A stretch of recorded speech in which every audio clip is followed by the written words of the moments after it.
Parliament House in Canberra, where it appears it's back to the future on the climate front. Politicians are once again firing shots in the tiresome climate wars. Hello, Mr. O'Dowd. How are we going? Labor's talking about zero net emissions by 2050. What do you make of that? I've never heard of so much bullshit in my life. You're going to hit guys. And politicians come down the escalator and we chase after them. There's a pack of us here. We tend to be a bit like dogs, pack animals, yapping a little bit at them. Talk about technology there. What about nuclear? Do you think that has a big role to play? Well, this sitting fortnight obviously kicking off a lot of talk about emissions. Anthony Albanese, the opposition leader, has said that Labor will have a policy of zero net emissions by 2050. The government's saying, oh, well, at what cost? So I imagine we'll be hearing a little bit more about that as we go into this next 2 weeks.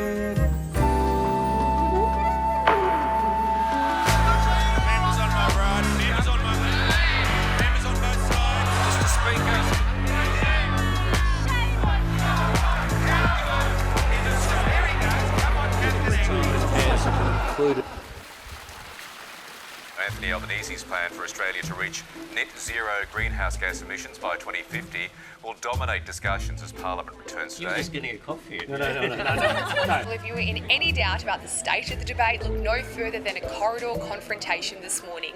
The member for Hunter is about to lose his job. What an absolute load of pig manure. He's going to reach out to you. Why? He's going to reach out to the coal mine. Don't worry, fellas, we're reaching out to you. It was pretty embarrassing all around, some of the exchanges.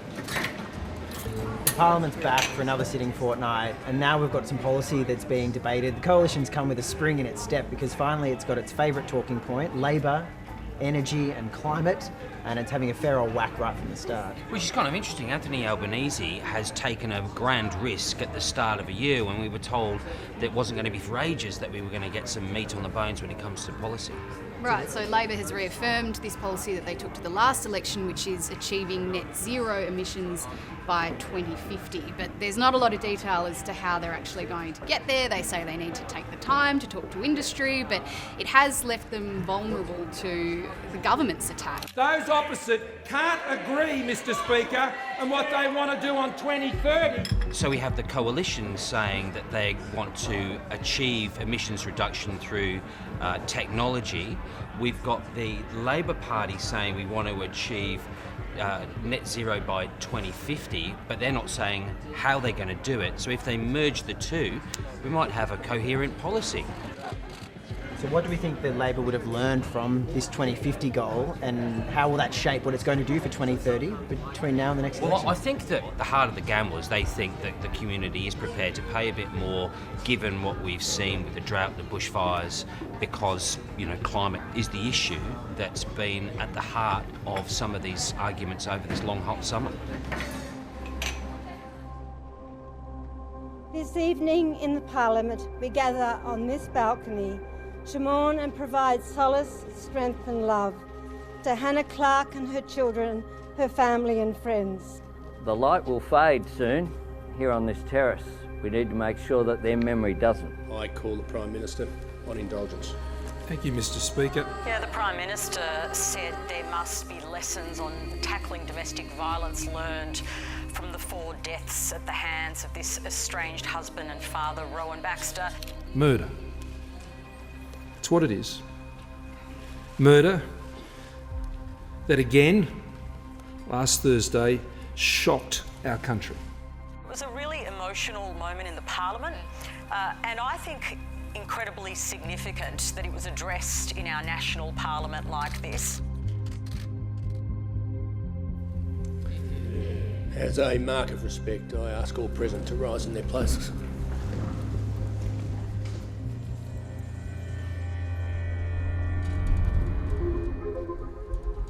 Let's get more now on those revelations that the country's top intelligence agency has uncovered a sleeper agent who ran a major spy ring for years. So this is pretty unusual for ASIO to open its doors, not just to the intelligence community, but to the media as well. And of course, it would be remiss of me not to acknowledge and welcome members of the media. You're not our average crowd. How many work events do you go to where you have to give your full name, including your middle name, which I now know, your birth date, and actually the place where you were born? You usually just rock up to Yeah, an but event. I thought a place like ASIO, like, Why do they need this information? They need Don't to check they you already out. know it?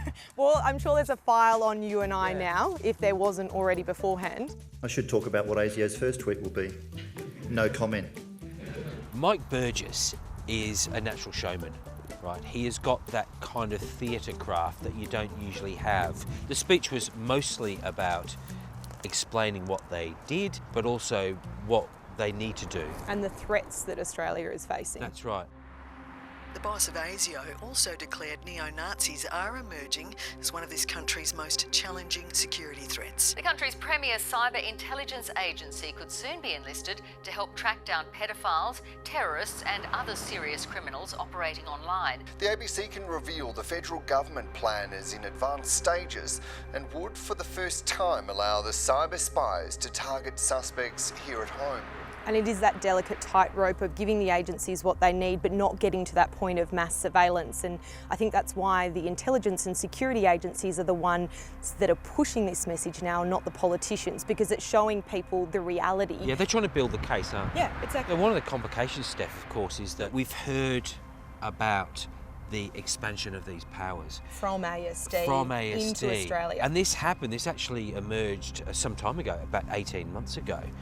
And since then, the journalist who actually had a story that pointed at this change of circumstance, the change of landscape when it comes to the intelligence services, her house got raided. Now, that has actually done their cause a lot of damage.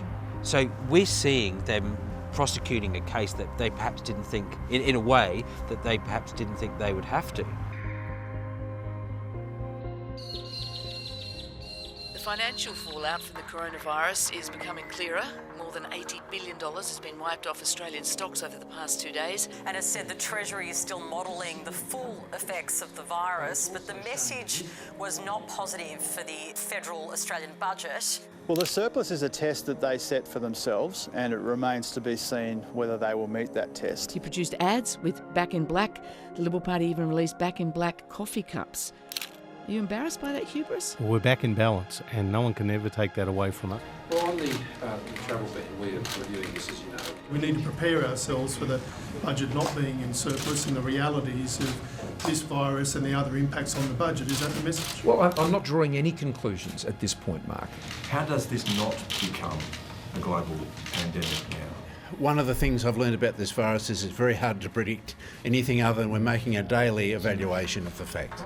So we've been getting these sort of daily press conferences, updates about how the government's responding to the coronavirus outbreak, what sort of plans they're putting in place. It seems like the rhetoric, the wording, the way in which the government's acting about coronavirus is ramping up a little bit.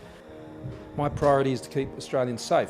Australia has activated an emergency plan to deal with the outbreak of the coronavirus. You may have seen some of the empty shelves down at your local supermarket with Australians panic buying and stockpiling rolls and rolls of toilet paper. Every day before question time, you'd see Brendan Murphy, the Chief Medical Officer, usually with Greg Hunt, the Health Minister, and sometimes the Prime Minister, Scott Morrison, in giving an update on the coronavirus. It's clear that this is something the government wants to own and keep the attention on coronavirus rather than any political issue that it might have on other fronts. Yeah, look, when I moved to Canberra to be a political reporter, I didn't think one of the main issues we'd be tackling was the great toilet paper crisis of 2020, but I can understand why people are nervous. The coverage has been relentless, and I think the government is really trying to get out in front of this and make sure they're providing as much information. But also, people have just been through this horror bushfire season, you know, that was an unprecedented... Including the Prime Minister. Exactly. And I think that the way that he wants to react to the coronavirus is almost to make up for the missteps of his handling of the bushfire crisis. And now there's even talk of a possible recession. All eyes are on the federal government for when it will announce some form of stimulus for the economy. This is a really enormous economic challenge. The surplus is basically down the toilet, but worse than that, we're now looking at the R word, recession. This is the dual challenge. Are we heading for a recession? The impact right across the economy has been so great, right? It sort of started as something that was affecting the education sector and tourism businesses, but now we've got supply chain issues, we've potentially got major pressures on health systems, on aged care, and there's still a lot of uncertainty. We don't know how much worse this might still become and how long it might drag on for. But when you've got Josh Frydenberg talking about the B word, not the R word, the B word, billions, not millions, for what he will spend, then you know it's dead serious, because as soon as he starts spending billions, surplus out the window. And Labor won't remind them of that at all. Labor won't be mentioning that there was a promise. Of course not. Of course they will.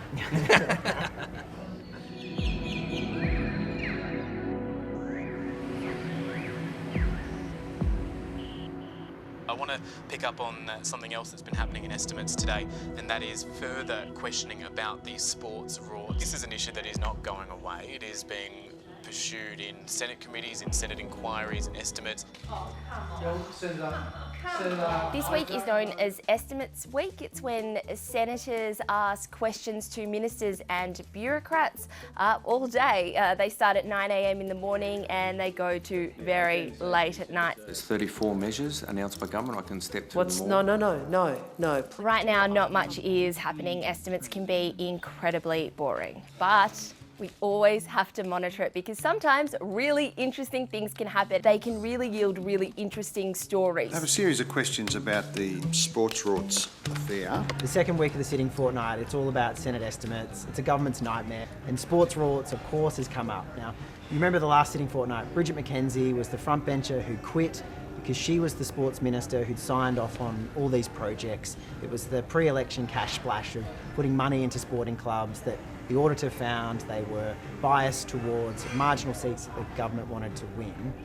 Throughout the estimates, though, Labor were keen to find out what was going on, though, in those days before the election and who was signing off on this stuff. Some of the things we found out in the past fortnight was that there were 136 emails that were bouncing between the Prime Minister's office and Bridget McKenzie's office. That revelation of these emails bouncing around drew him further and further into this scandal. Can I ask a question about the sports grants, Steve? Well, I'm going to focus on coronavirus. The Prime Minister hasn't really wanted to answer questions about this. I think he was asked a question at a press conference this week and he said, I think ordinary Australians are much more concerned about coronavirus.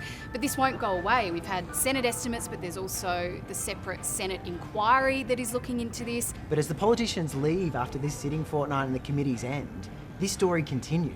And that is what the sports grants program has become. It's no longer just about sports grants. There's another virus now that's attacking the government, and that is questions of integrity.